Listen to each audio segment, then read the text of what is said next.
de expertos. Ellos personalizan las principales tendencias científicas y tecnológicas que van a cambiar la forma en la que cuidamos de nuestra salud, sobre todo en cuestiones de discapacidad y de dependencia. Comenzamos con el doctor Herreros. Buenos días.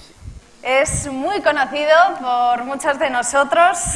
Es cirujano cardiovascular, catedrático de cirugía cardiovascular en la Universidad Católica de Murcia, director de la Cátedra de Ingeniería Biomédica de esta universidad, doctor honoris causa por la Universidad Paul Sabatier de Toulouse y director general de la Fundación de Ingeniería Biomédica y Tecnologías Sanitarias y además vicepresidente de la European Society of Telemedicine. ¡Hala! Ahí es nada. Tremendo. Doctor Herreros, comenzamos por la telemedicina.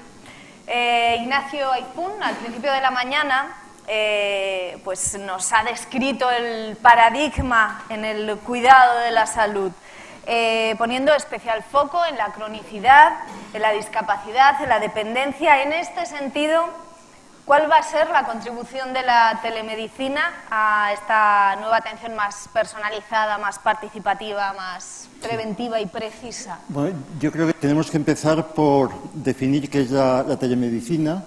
Y Louis Dahlen, que fue el fundador, bueno, yo creo que es el pionero de la telemedicina mundial, porque ya la aplicaba en 1940. Uy, ¿se nos ha ido el sonido? ¿Sí?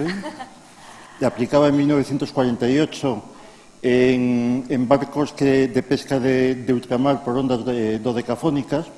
Y entonces Louis Dahlen definía la telemedicina como la utilización de cualquier método o técnica que permita la medicina a distancia. Yo creo que esta definición es importante porque además Louis Dahlen, antes de dedicarse a la telemedicina, fue el inventor y el fundador del SAMU. El SAMU fue una obra suya y por eso lo explicaba bien diciendo que así como las urgencias lo que hacen es sacan el hospital fuera de sus paredes, la telemedicina lo que hace es eliminar las paredes del hospital. Entonces hay otra definición que es de Reid. Dice que es la utilización de las tecnologías avanzadas de la información y de la telecomunicación para aportar, por un lado, información sanitaria y de cuidados de salud y, por otro lado, aportar también cuidados de salud. Y todo ello evitando las desigualdades y evitando las desigualdades que se puedan producir pues, por localización geográfica o diferencias sociales o culturales. Yo creo que también esto es importante porque de alguna forma la telemedicina contribuye a disminuir esas desigualdades que nacen de una desproporción, una inadecuación de los recursos de que disponemos y de las necesidades que hay. Entonces yo creo que esto también es importante. Entonces, ¿cómo puede contribuir la telemedicina en el futuro y en estos proyectos de telemedicina? Pues yo creo que para plantear el futuro tenemos que conocer o revisar rápidamente cuál ha sido la historia de la telemedicina.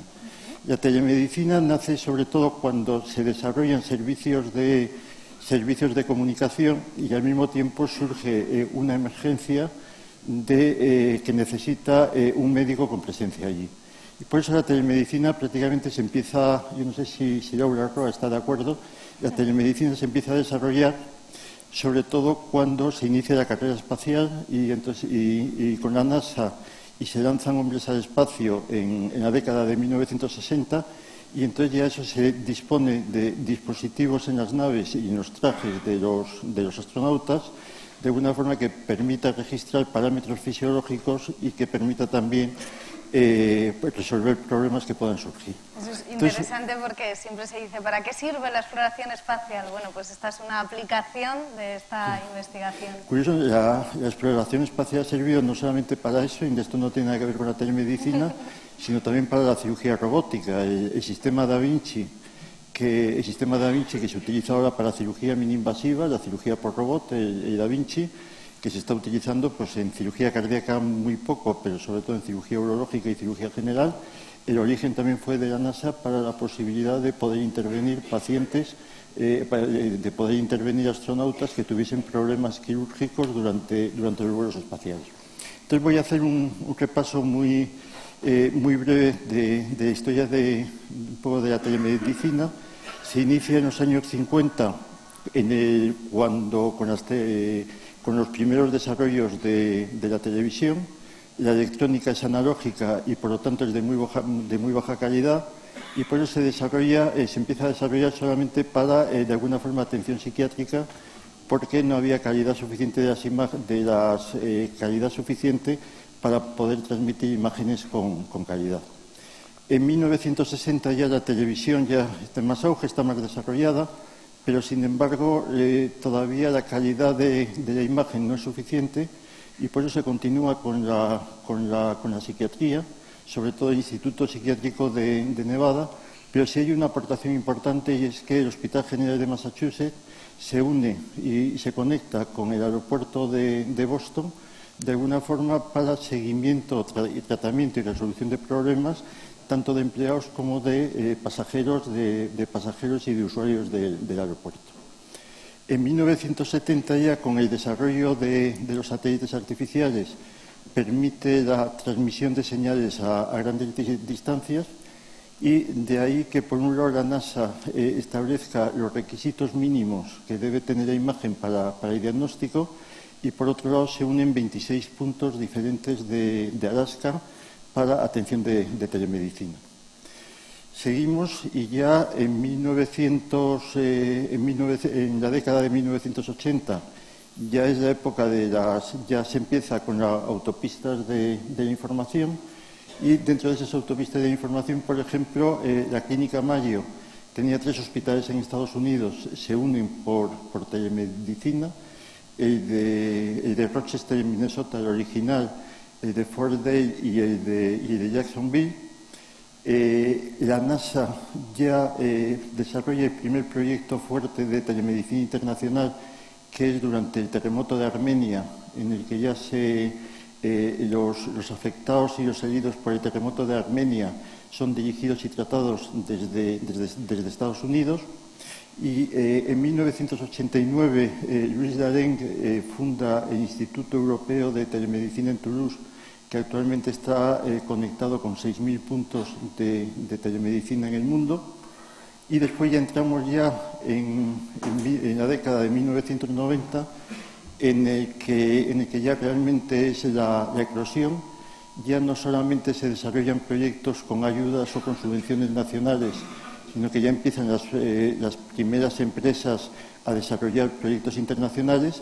Yo quisiera destacar, por ejemplo, por dentro de esos proyectos hay uno en Carolina del Norte y otro en Texas, que sus universidades se conectan con las prisiones federales del Estado para atención de telemedicina. En 1991 se funda la Sociedad Europea de Telemedicina, que la funda Luis Daren. El Instituto Europeo de Telemedicina de Toulouse también hace una misión con Nueva Caledonia de telemedicina, que siguen conectados. Las tropas de Estados Unidos con Somalia, y de ahí siempre ha tenido mucha importancia el ejército en el desarrollo de la telemedicina, y en ese sentido hay que tener en cuenta que en España yo creo que los pioneros y los que más ¿Se nos ha vuelto ahí el sonido? Sí, ha sido el ejército, con sus misiones en Afganistán, en Irak y en otros sitios. Pero yo quisiera destacar que, por ejemplo, un proyecto también que tuvo Toulouse, el Instituto Europeo de Telemedicina, que fue Telnet, que es un proyecto en el que participaron 6 países europeos, y sobre todo la originalidad es que no se basaba solo en la atención médica, en la consulta y en el tratamiento, sino sobre todo en las medidas de prevención y en el cuidado de la salud de los pacientes, cosa que ha sido pionero. Y ya entramos en el siglo XX, en el siglo XXI, donde podríamos hablar de lo que es ya el presente que estamos viviendo en estos momentos. Y entonces, claro, ha habido una serie de características, como ha sido, por un lado, el envejecimiento de la población, que hace que el número de enfermos crónicos sea mucho mayor, que los cuidados sean mayores, y que el 70% aproximadamente del gasto sanitario se está empleando ahora en el tratamiento de enfermedades crónicas, y la mayoría son personas mayores, en primer lugar. En segundo lugar, todo el desarrollo de todos los dispositivos móviles con un aumento espectacular, y el desarrollo de sensores, que después me imagino que nos hablará Laura Roa, con una miniaturización y con unas prestaciones realmente espectaculares, y todo eso unido a un interés y una necesidad de que sea el usuario, el paciente, el que gestiona su salud y su enfermedad, y al mismo tiempo que todo esto le suponga como beneficio una mayor autonomía personal. Yo creo que ese es el segundo punto. El tercer punto es el incremento del gasto sanitario, que de alguna forma eso se tiene que controlar y se tiene que reducir, y sin que ello vaya en merma ni en disminución de la calidad de la asistencia. Y en cuarto lugar, pues la dificultad que puede haber, que hay en estos momentos, en tener suficientes profesionales de la sanidad y de la salud en determinadas ramas profesionales. Entonces, todo eso genera una nueva visión, que es sobre todo la promoción de la salud, la importancia de la prevención, y sobre todo que el usuario, el paciente, sea el principal actor y protagonista que gestione su salud y todas las medidas preventivas y su estilo de vida, y todo eso unido a todo el desarrollo de las tecnologías móviles.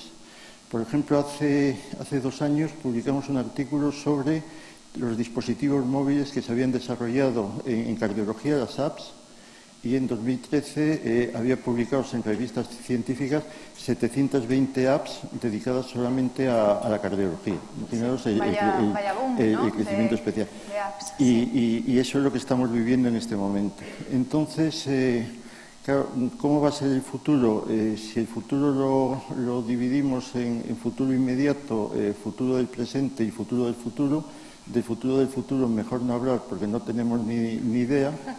Pero el futuro inmediato es fundamentalmente el apoyo en las tecnologías móviles, en los teléfono móvil y tabletas, todos los nuevos sensores que nos permiten cada vez más poder tener información de todos los parámetros a distancia para un mejor tratamiento de la enfermedad.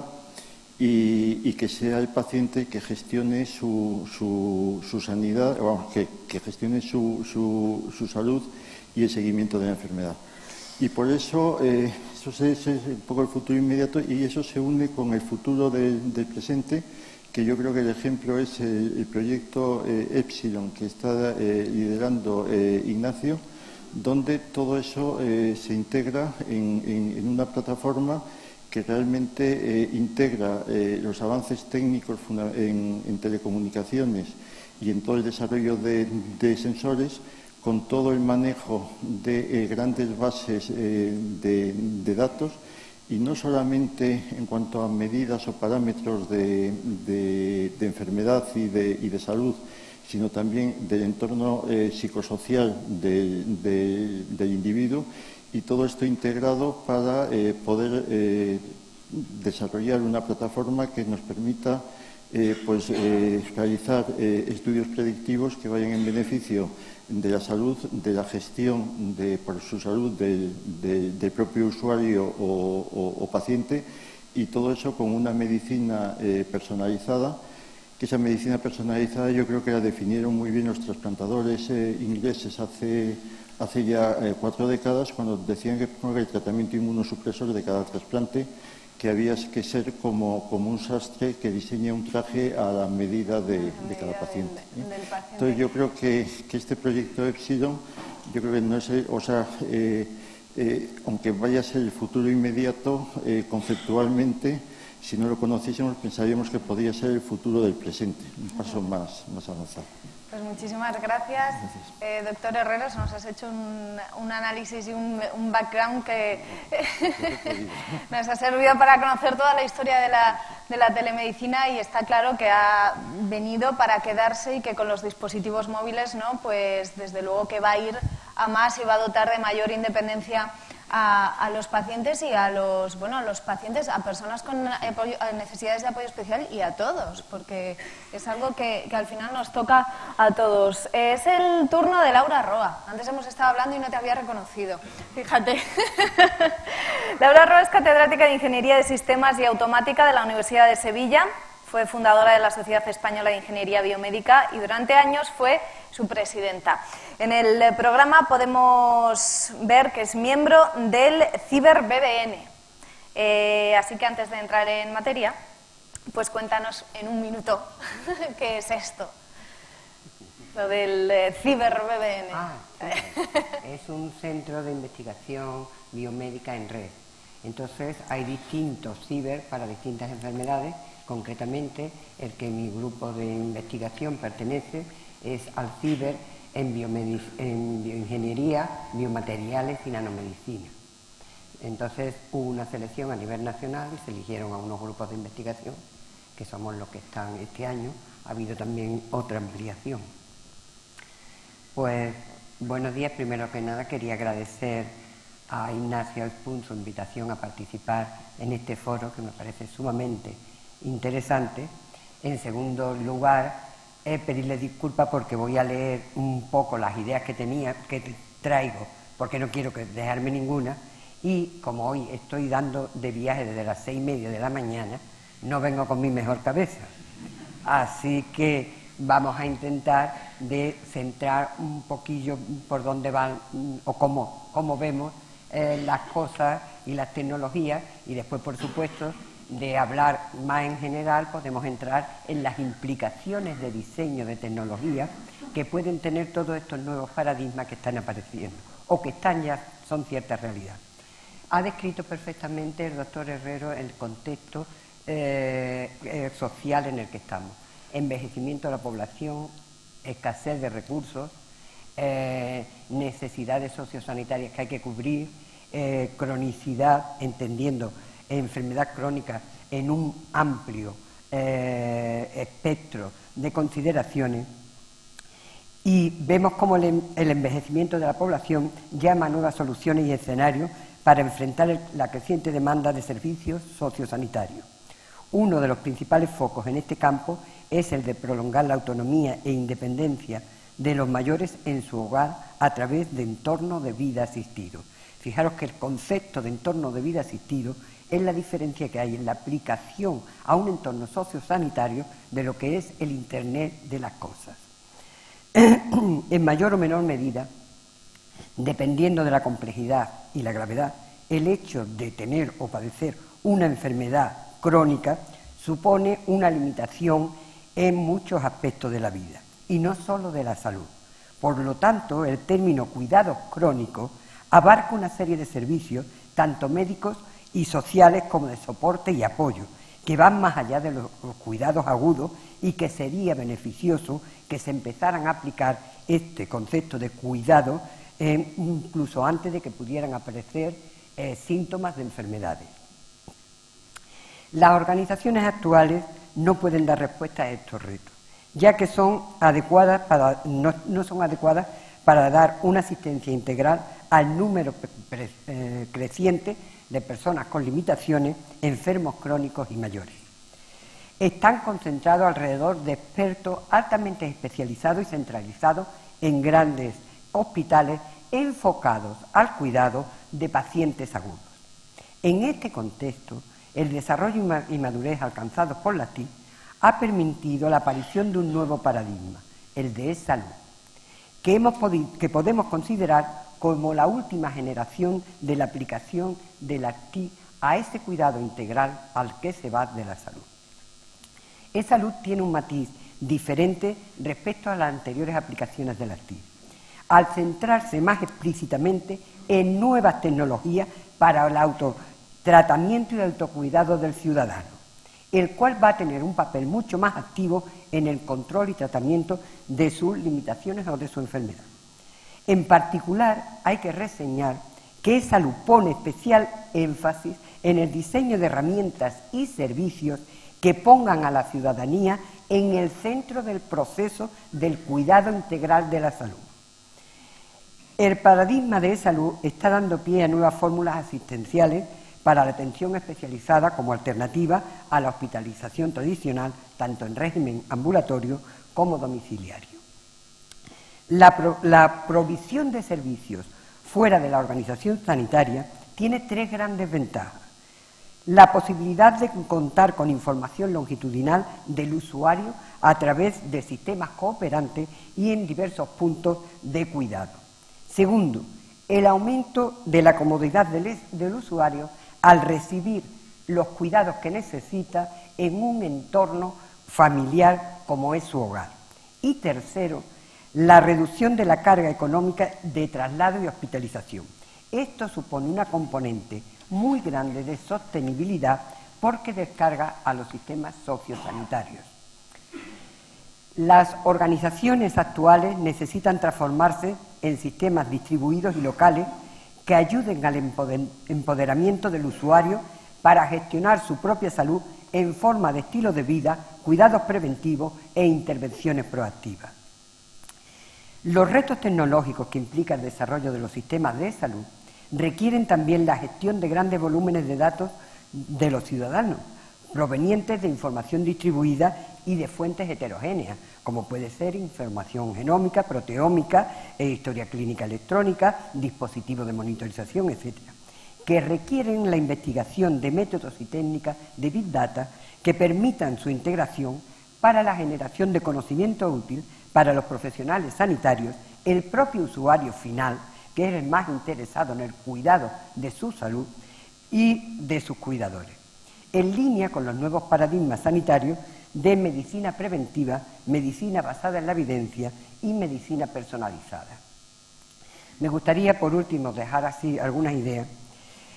Un modelo de asistencia integral, distribuido, que penetre en la vida diaria de la ciudadanía es mucho más adecuado para abordar los retos de estilo de vida, envejecimiento y enfermedades crónicas. A pesar de sus ventajas, hay pocas iniciativas de proyectos de salud en el sentido que estamos definiendo, para dar una atención integral a la ciudadanía, donde pasemos del concepto de paciente pasivo al de usuario, de usuario de servicios que hay que darle a la comunidad, ¿no?, a la sociedad, usuario de servicios proactivos. Después, si os parece o hay alguna pregunta más sobre desarrollo tecnológico o implicaciones de diseño, pues encantada de responder a lo que... Muchas gracias, Laura. Por cierto, que dices que estás despistada, la que estoy despistada soy yo, es que no estaba hablando contigo, por eso te debes de haber quedado. Te he dicho antes, nos hemos conocido y no te había reconocido, pero no es verdad, te he confundido, así que tienes una doble por aquí.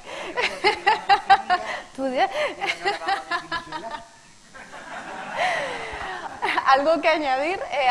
No a esto de nuestra confusión, sino a lo que ha comentado Laura. Por supuesto, y como no podía ser de otra forma, completamente de acuerdo con lo que ha comentado Laura Roa, ¿no? Yo lo que sí quisiera también añadir es que todo esto de la telemedicina, que no es el desarrollo de unos aparatos espectaculares que nos dejen con la boca abierta y que cómo progresa la ciencia, sino que todo esto es un proceso que el centro es el usuario o el paciente, y que de alguna forma todas estas tecnologías que suponen avances extraordinarios son herramientas, pero que no es la tecnología, sino que lo importante es el proceso en el que utilizamos unas herramientas que nos facilitan ese proceso. Es decir, es como la cardiología no es el aparato de electrocardiograma, la cardiología es una actividad médica que utiliza una serie de herramientas, como es el electrocardiograma, el fonendoscopio o el aparato de ecografía, ¿no? Muy bien, me voy hacia este lado del escenario. En lo que llevamos de mañana, pues hemos hablado de neurociencias con Javier de Felipe, de telemedicina, de ingeniería biomédica y de nanomedicina. Y ahora nos vamos a centrar en otra de esas grandes patas del progreso, que es la genética, y lo vamos a hacer contigo, con Manuel Pérez Alonso. Él es doctor en biología y director del Instituto de Medicina Genómica de Valencia. Es un auténtico experto en la materia. Y antes que nada, también en un minuto, como le planteaba Laura, ¿qué es el Instituto de Medicina Genómica? Bueno, el Instituto de Medicina Genómica, gracias por la presentación, es una entidad que se dedica a desarrollar aplicaciones prácticas de la genética en el campo de la medicina, concretamente en lo que llamamos el diagnóstico genético. Es un laboratorio de referencia que trabaja por prescripción médica, donde llegan muestras de los hospitales, de todos los hospitales de España y también muchos de Europa y de América, donde el proceso de análisis consiste en acceder a parte de la información genómica de esa muestra, de ese paciente, con el objeto de identificar si hay o no una mutación causante de la enfermedad que el médico de la cual tiene sospecha. Entonces, tras ese proceso, que es un proceso que normalmente está basado en la lectura de esa información genética, lo que llamamos la secuenciación de ADN, después de esa lectura se emite un informe que le da al médico esa respuesta. Es un informe que puede ser tanto afirmativo en el sentido de encontrar esa mutación causante, como un informe con resultados no concluyentes en los cuales esa causa no se encuentra. Porque no tenemos que olvidar que a pesar de que ya se conocen miles de enfermedades genéticas infrecuentes, denominadas también enfermedades raras, existen muchos más miles de enfermedades que sabemos que son enfermedades genéticas, pero el gen causante no se conoce. El estado de la investigación todavía está lejos de poder tener una descripción completa de los genes que causan todas y cada una de las enfermedades. Por tanto, eso es una de las cosas que siempre informamos a los médicos, a los profesionales de la salud y también a los pacientes cuando nos piden información a través de nuestras redes sociales. Les informamos que un test genético no siempre da un resultado concreto, sino que a veces da un resultado no concluyente en el cual no sabemos nada y no podemos decir nada. Un servicio pues muy útil, ¿no? Y muy necesario hoy en día. Manuel, ¿genética o genómica? ¿Qué hay que decir? Bueno, ahora son conceptos ya que prácticamente significan lo mismo. Desde el punto de vista científico, estrictamente hablando, genética es cuando hablamos de la herencia que normalmente está asociada a uno o pocos genes. Es lo que llamamos la genética mendeliana, ya hace mucho tiempo cuando Mendel estableció los principios de la genética. Son genes, es herencia asociada a un gen o una colección de genes que normalmente es menos de 10, pueden ser 2, 3 o 4 genes. Y cuando hablamos de genómica, nos referimos normalmente al uso de unas herramientas que ahora ya están disponibles que permiten analizar el genoma en su totalidad. El genoma está compuesto por aproximadamente 30.000 genes y el número de letras del genoma es un número realmente muy elevado, son 3.000 millones de letras lo que tenemos en nuestro genoma, y entonces cuando hacemos este tipo de estudios donde estudiamos el genoma completo de una persona o los genomas de una colección de personas para un proyecto de investigación, esto es lo que se llama genómica, que tiene asociado además el manejo de un volumen de información muy elevado, necesidades de computación muy elevadas, de almacenamiento y de procesado de esa información. Eso es la parte de la genómica, todos los genes a la vez. Sí, luego hablaremos de eso, de la gestión de tal ingente cantidad de datos. Dicen, ¿no?, que el futuro es de los bioinformáticos. Manuel, ¿hasta qué punto resultará decisiva la aportación de la genómica a esta nueva manera de tratar a las personas? Bueno, la genómica está produciendo ya una revolución en la medicina, porque está permitiendo aplicar unas herramientas de diagnóstico que antes se planteaban en términos de años. Hace unos años buscar la mutación causante de una enfermedad en una pequeña colección de pacientes podían ser 2 o 3 años de investigación con un volumen de recursos amplísimo, y ahora en cuestión de meses e incluso de semanas se puede acceder a esa información y con un coste que es mucho menor. Entonces esto está haciendo que se democratice y se implante la genética de una forma muy rápida en todas las especialidades de la medicina. ¿Cómo ha mejorado la vida de las personas con necesidades especiales? pues sí que podemos decir que ahí hay una mejora que se puede percibir. Tengamos en cuenta que esto, todo lo que es investigación, los plazos de tiempo en los que manejamos siguen siendo desafortunadamente mucho más largos de los que nos gustaría. Pero tenemos que decir que en el primer momento en el cual ya podemos identificar de una forma precisa la causa de una enfermedad, vamos a ir, por ejemplo, a la fibrosis quística. La fibrosis quística es una enfermedad genética. Claro, necesitamos primero conocer la causa de la enfermedad. Después, cuando se conoce la causa, es cuando se plantean el desarrollo de tratamientos, que eso normalmente se miden en décadas. Pero ya tenemos ahora mismo tratamientos muy efectivos contra la fibrosis quística, concretamente con algunos tipos causados por algunas mutaciones concretas. Si un paciente tiene esa mutación en particular, puede acceder a unos tratamientos que son efectivos y que, claro, todo esto viene gracias a la genética, gracias a que se puede poner el dedo sobre el genoma y decir este punto concreto es el que está mutado y afectado. O sea, que se puede un poco dividir a los pacientes según sus perfiles, si son más susceptibles a un fármaco en concreto o a otro, ¿no? Y vamos hacia la medicina personalizada gracias a estas herramientas. Vamos con el tema de los datos. David, tú eres estadístico, epidemiólogo, actualmente colaboras con el University College of London y con el FAR Institute de Londres. Antes de contestar también, como el resto de tus compañeros, brevemente, ¿qué son estas instituciones? Bueno, el University College es la tercera universidad más antigua del Reino Unido, después de Oxford y Cambridge, y de las 5 grandes del Reino Unido, junto a Oxford, Cambridge, Imperial College y London School of Economics.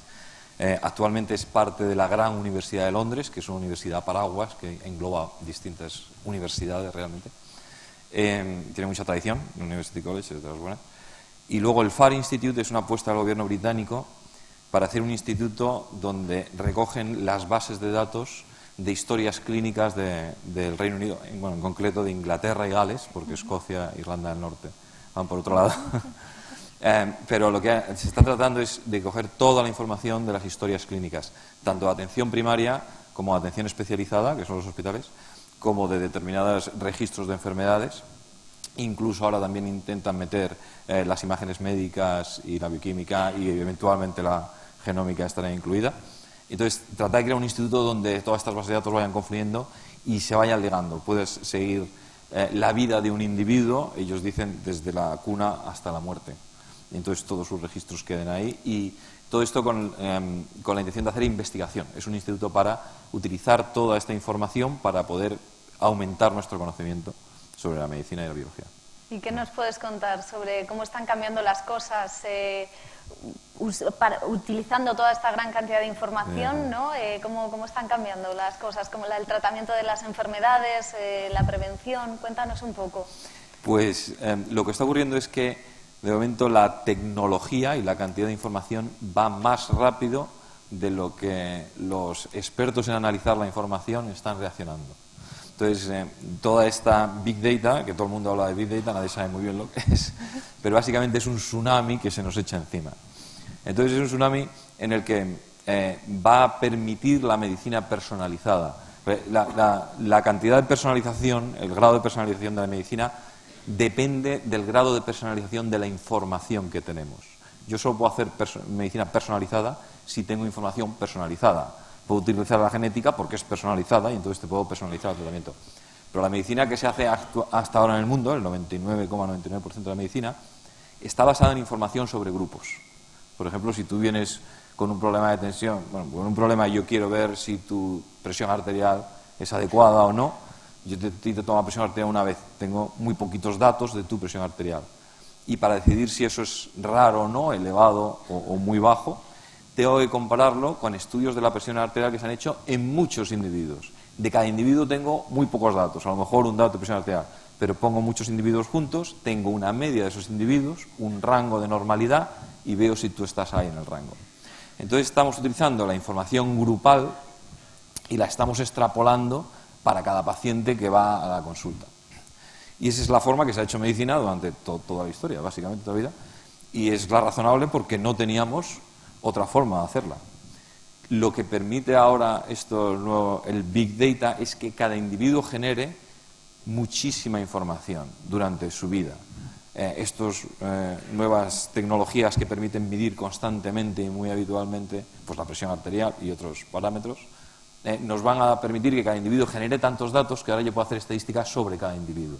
Y entonces ahora pueda personalizar las recomendaciones y el tratamiento del individuo. Esto va a crear a su vez muchos problemas. Ya está creando muchos problemas metodológicos.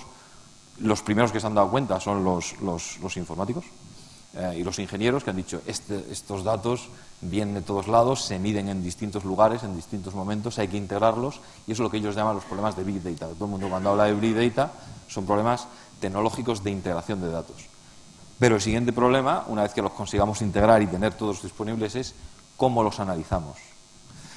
Nuestros métodos de análisis hasta ahora son métodos de análisis que se desarrollaron a finales del XIX, principios del siglo XX, por estadísticos, entre otros en donde yo estoy, en UCL, Ronald Fisher, que es el padre de la estadística moderna, estaba allí.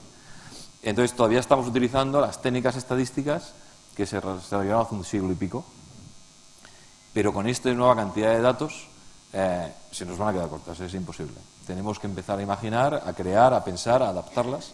Y en eso estamos. La verdad es que todavía no. O sea, que estamos en mitad del camino, ¿no? Pero camino, lo conseguiremos, sí, porque las ideas están claras. Yo veo que el camino está trazado, solo hay que ir caminándolo. Sí.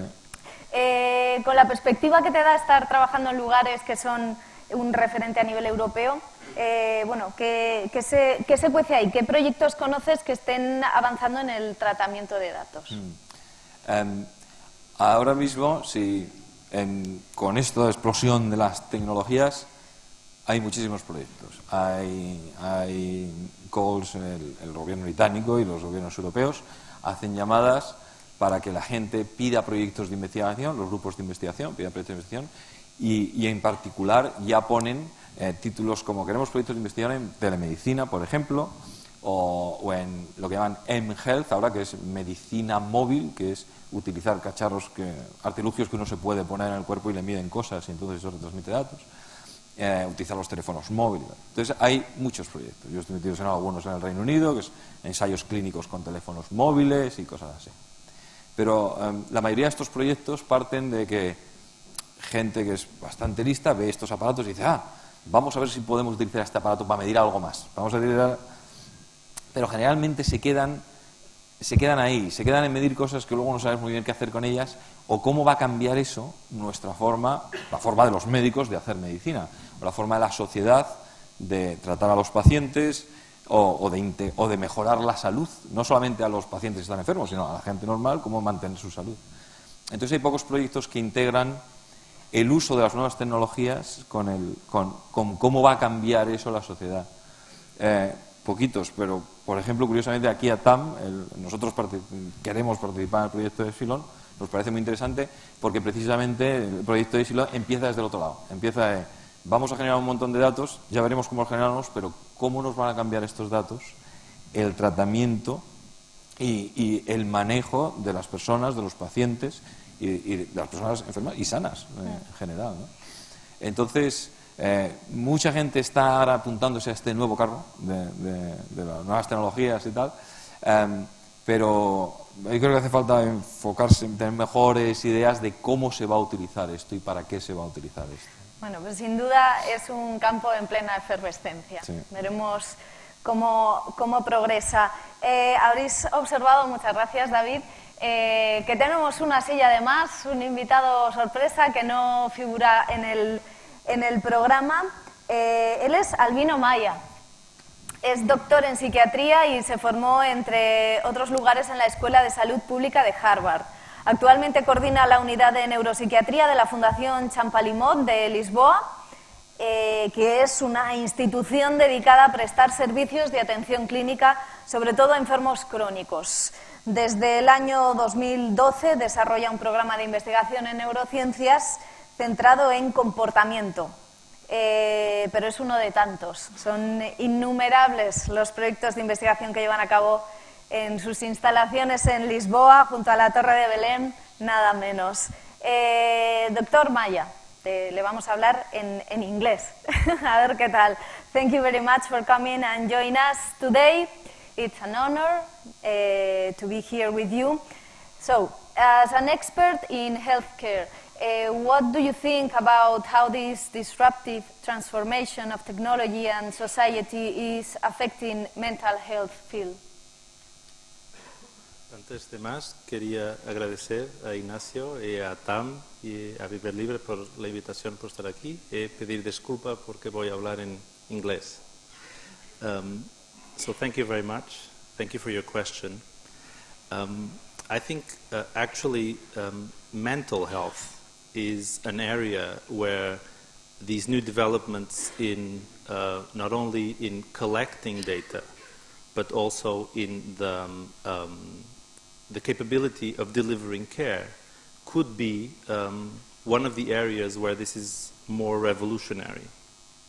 And the paradigm in mental health has changed very significantly over the last couple of decades, where we have transformed the way that we deliver care from a very custodial approach, where patients were kept in large institutions close to their physicians and other technicians delivering care, to a new model that is essentially results from a more humanistic and evidence-based procedure, where patients with mental health problems are kept mostly in their communities, in their houses, with their families, and have much less time of contact with their physicians, their psychiatrists, their psychologists, etc.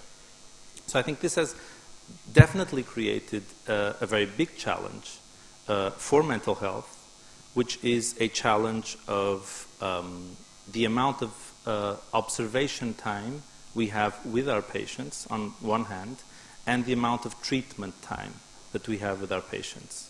And so I think the possibility of collecting data while patients are in their houses, in the community, and the possibility of actually intervening with them when they are not in the hospital and not in the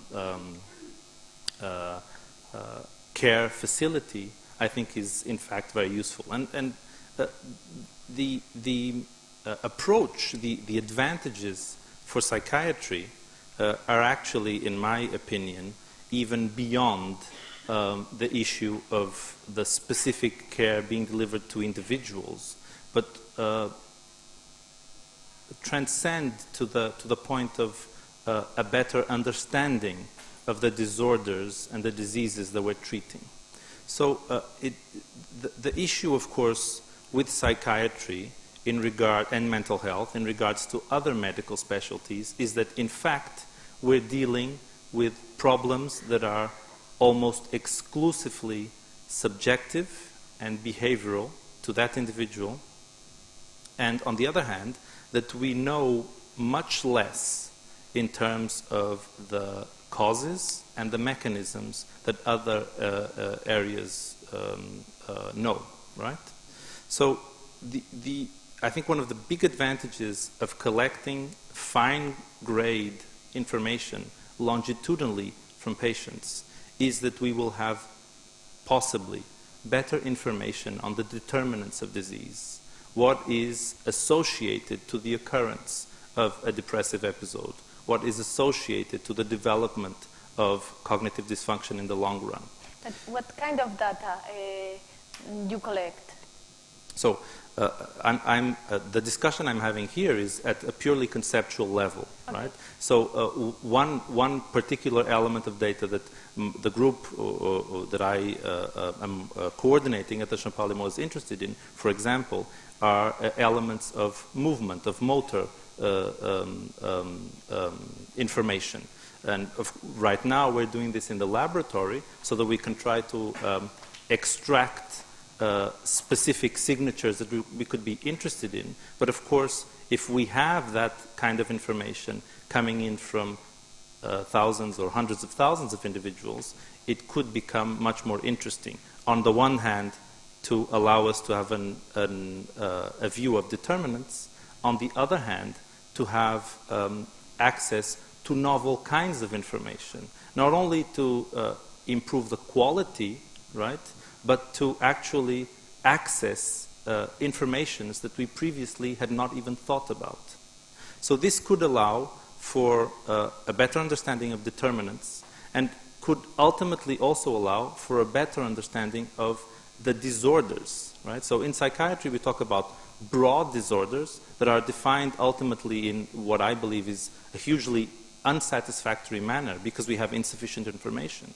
So if we could be able to use novel kinds of informations like the ones we've been talking about here to have a better phenotyping, to divide individuals more specifically into different kinds of phenotypes, behavioral phenotypes, that could definitely be much more interesting, even to understand, for example, genetic data, right? Where currently we are mostly at odds with the specific genetic determinants of the majority of the mental illnesses that we're worried with. So one specific issue that I think is actually much more easy to understand for individuals and for patients is that frequently one of the big problems with mental health is that individuals are either unable to understand that they are becoming sick, and on the other hand, they could be able to understand that they're sick, but not have sufficient initiative to seek help for their problem, right? So it could be actually the reverse problem. It's that individuals are, due to their disease, are incapable of seeking help. And I think the possibility of collecting information about the behavior that is occurring in these individuals on a 24-hour, 7-day-per-week basis could actually be an element to increase accessibility to care. In that even if the individual is unable to understand that he or she is sick, even if he is unable to seek help, which is, I believe, the ultimate barrier in access to care, if the professionals have access to some kinds of information that could give them a hint that something is going wrong with this individual, this could for sure be hugely useful in treatment for mental health problems and associated issues that we clearly do not have currently. And this brings me to a point that I think is very important, which is the ethics, right? So I think everyone is very much worried about the ethical problems that collecting so much information about what individuals are doing could bring, specifically in terms of privacy. And when we're talking about very sensitive issues, like the issues that we typically think about and treat in psychiatry, they're very sensitive, they're very personal, they're treated individually very differently by the different people that we actually treat. So privacy is a big issue, and I think it needs to be thought about very carefully. But I think the other issue is what is the ethics of not doing it, right? And in mental health, I think this is very clear, right? We have a very significant problem of access to healthcare.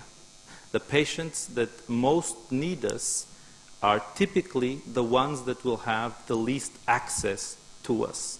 If we can develop instruments that will enhance access to optimized care, I think really we have no excuse not to do it.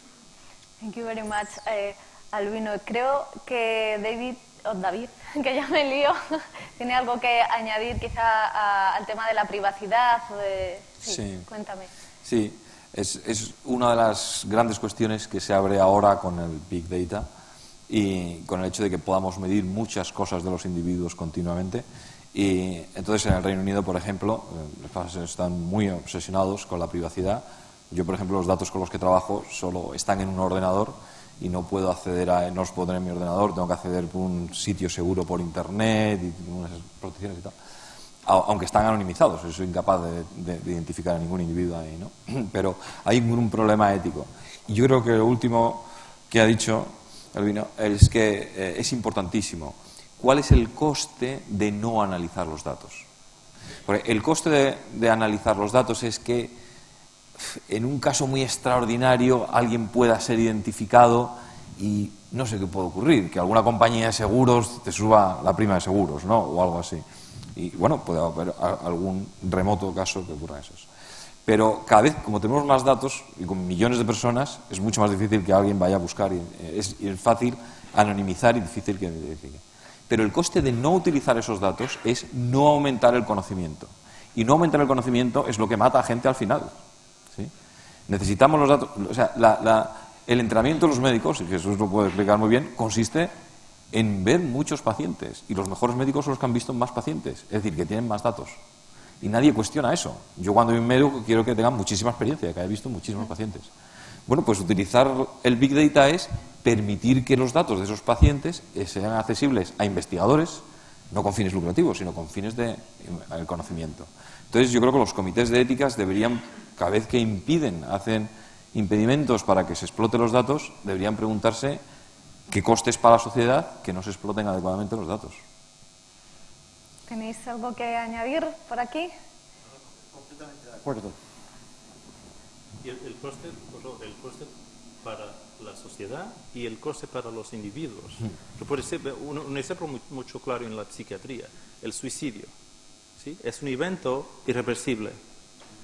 Pero la cantidad de personas que de facto van a procurar ayuda es pequeña.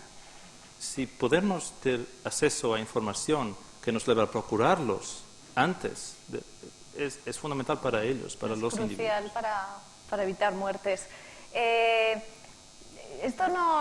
Quería saber si alguien tenía alguna pregunta que planteara alguno de los ponentes. ¿Alguien tiene alguna reflexión, algo que añadir? Tenemos tiempo para una pregunta. Si no hay preguntas, me gustaría a un comentario que ha dicho David. Con respecto, en las implicaciones tecnológicas que tiene todo lo que estamos exponiendo para la hora de diseño, son fundamentales. El diseño basado en usuario. Es decir, el diseño tiene que incluir desde el primer momento a los usuarios finales, si estamos en aplicaciones médicas, al personal sanitario en general y al usuario de ese dispositivo. Luego entramos en el concepto de diseño basado en usuario. Y esa validación es un proceso iterativo hasta que no se consiga, porque las personas no tenemos unos criterios fijos, como cuando estás diseñando en ingeniería. Yo tengo que fabricar tuercas de determinado momento y mi proceso de fabricar es requisitos, especificaciones tecnológicas, fabricación, veo que está bien y fabrico. No, cuando estamos diseñando y queremos poner al ciudadano en el centro de ese cuidado, hay que contar con él desde el primer momento. Es decir, las pruebas de usabilidad y de validación hay que contar. A la larga es muchísimo más barato para la empresa que desarrolle esa interfase, hacer un primer prototipo y que prueben los usuarios, que hacer un proyecto final y después meter la usabilidad. Otro concepto que es importante no olvidar en todo lo que estamos tratando de tecnología es diseño para todo. Yo tengo que prever, cuando yo estoy diseñando en e-salud, dispositivos de e-salud, yo tengo que prever que puedo tener usuarios con diferentes limitaciones. Eso me conlleva a un diseño modular, que no tenga que rediseñar ese dispositivo para aplicarlo a alguna limitación, sino que solamente haya que tocar ese módulo de interfase o de cualquier otro aspecto. Luego ya tenemos centrado en usuario, diseño para todo, y con respecto a lo que tú decías, ¿cómo puede impactar todo esto? Fijaros que hemos estado hablando siempre al primer nivel de la tecnología. El primer nivel de la tecnología es diseñador o fabricante o lo que sea, usuario. Pero hay otros niveles que conllevan importantes consideraciones a la hora de diseño. Yo no quiero diseñar dispositivos aislados, porque eso sé que está abocado socialmente y económicamente. Esos son proyectos que se van a quedar muertos en el momento que sean. Yo tengo que tratar de la interoperabilidad, porque si yo quiero ese Big Data es porque voy a interaccionar con los otros sistemas, desde los que tienen genéticos hasta todo. ¿Eso qué quiere decir? Que yo en la estructura y en la arquitectura de mi diseño primario tengo que tener en cuenta que esos datos o que esos sistemas tienen que integrarse a 3 niveles. Primero el de usuario, por supuesto. Si los usuarios no es algo que les resuelva problemas, no lo van a querer utilizar, porque para complicarse ya tenemos cada uno nuestros problemas. Segundo, a nivel de una asistencia primaria o de una asistencia, servicio, lo que queramos. Y tercero, al nivel de organización sanitaria o social o de la que sea. Yo soy partidaria de la integración sociosanitaria porque ahorraría muchísimo dinero. Pero vamos, a esos 3 niveles hay que ver cuándo se está diseñando tecnología en este entorno de salud, donde realmente, fijaros como cuando en la industria se dice, hoy se están aplicando las TIC. ¿Y qué es lo que se están aplicando las TIC? Se están aplicando las TIC porque la secretaria tiene un programa que se conecta a Internet. Ya tenemos las TIC en la empresa. Ya estamos. Pero eso no es lo que da los rendimientos. Lo que da rendimiento y lo que da la aplicación de las TIC es meter las TIC en el proceso de producción. Fijaros que este nuevo paradigma de salud lo que nos permite es eso, meter las tecnologías en el cuidado de la salud, puesto que los propios ciudadanos vamos a estar involucrados en tener dispositivos que nos resuelvan problemas y en tener el mejor estado de salud, porque siempre va a ser más barato prevenir que curar. Entonces, yo creo que es una implicación, y hay unas implicaciones tecnológicas que todos los que estamos en el ámbito de las tecnologías tenemos que tener muy claro a la hora de diseñar, si queremos realmente crear una infraestructura y crear. Los trenes en las aplicaciones médicas pasan una vez. Si nosotros como país no somos capaces de coger este tren de las TIC al cuidado de la salud, nos vendrán de fuera. O sea, tenemos que ser capaces con proyectos como este, que confiemos en que salga, el Epsilon, que pueden ser esas avanzadas. Porque es que si no lo hacemos nosotros, lo van a hacer otros. Y nos van a venir. Y yo creo que no estamos tan bollantes en nuestra economía como para perder trenes que pasen. Y en estos campos no pasan 2 veces. Fijaros cuando vamos a un hospital, ¿qué tecnología hay española? Es que un electrocardiógrafo, no hay aquí gente de electrónica que lo hacen con una mano, con la otra y con una mano atada. Pues claro que sí, pero ¿qué es lo que pasa? ¿Qué pasó ese momento de meter la electrónica o la electromedicina, como queramos llamar? Si ahora perdemos el tren de las TIC, lo vamos a perder y nos pasará igual. Todos los sistemas nos vendrán impuestos desde fuera. Y es muy triste que estemos preparando personas, que lo del turismo intelectual está muy bien, pero yo que soy docente en una escuela de ingeniería, me duele preparar gente para echarlo fuera, porque no somos capaces de crear como país, de darnos cuenta en el momento científico, tecnológico, industrial que estamos. Yo, perdonadme el alegato, pero yo sé. Claro que sí.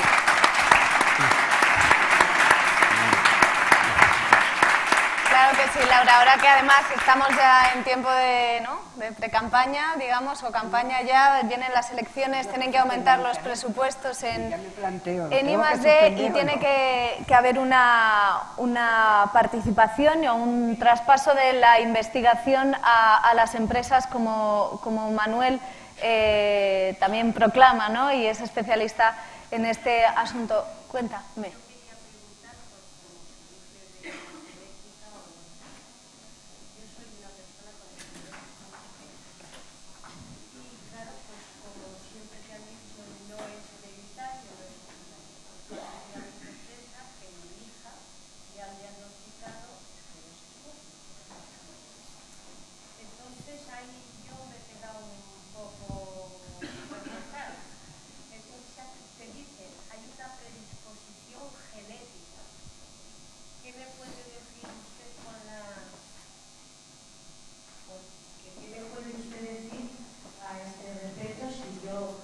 nadie en mi familia, por parte de mi madre y por parte de padre, nadie. Bueno, he salido de la familia con esto. Pero ¿cuál ha sido mi sorpresa? Que mi hija, al cumplir 38 años tendría, pues entonces me diagnostican también esclerosis. Entonces, al decir, no es hereditaria, ¿por qué no te preparan antes para decirte, pero bueno? ¿Usted qué me contesta? Sí, tengo que decir que el problema de la esclerosis múltiple es que sí que tiene un componente genético, pero es lo que llamamos los genetistas una base genética compleja, que significa que participan muchos genes, no se sabe el número exacto de genes todavía, y de una forma como una pequeña aportación de cada uno de los genes. Entonces, esto en la práctica lo que lleva es que no podemos ver un patrón de herencia hereditario como en otras enfermedades donde se ve más clara la herencia. Entonces, sí que es verdad que existe muy poca información al respecto, porque al no conocer los genes causantes, sí que es una enfermedad genética, pero genética compleja. Entonces significa que en este tipo de enfermedades participan tanto los genes como también circunstancias ambientales que no se conocen, no se sabe qué cosa del ambiente también puede desencadenar la esclerosis múltiple. Y entonces tenemos una situación de mucha incertidumbre, falta mucha más investigación para conocer. Entonces, para conocer y poder decir con precisión a una persona afectada si sus descendientes tienen o no tienen riesgo. Es verdad que no se puede predecir ni se puede decir sí o no. Hay un cierto riesgo, una cierta componente, y así es como está ahora el estado de la investigación en esta enfermedad. No se puede decir mucho más. Sí, es una forma de herencia parecido a la hipertensión o a la diabetes, que también tiene un componente genético muy importante, pero no significa que de padres a hijos vaya una cadena. Sí, sí. Y no se puede trazar en generaciones anteriores. Aparece una generación de una forma inesperada por una combinación inesperada de lo que llamamos en genética alelos o combinaciones genéticas, y eso no significa que se vaya a repetir en las siguientes generaciones o que no se vaya a producir. Hay esa incertidumbre de eso. Usted, todo esto quizás se solucione, ¿no?, cuando consigamos gestionar toda esa cantidad de datos y predecir de una forma más precisa enfermedades con un origen genético pero muy complejo, ¿no? O sea, que hacia eso vamos, y quizá en un futuro estas cosas se puedan predecir. Yo creo que ponemos punto y final a esta mesa. Doctor Herreros, Laura Roa, Manuel Pérez, David Prieto, doctor Maya, muchísimas gracias por haber estado aquí con nosotros. Un aplauso para ellos. ¿Quieres ser Vive Libre?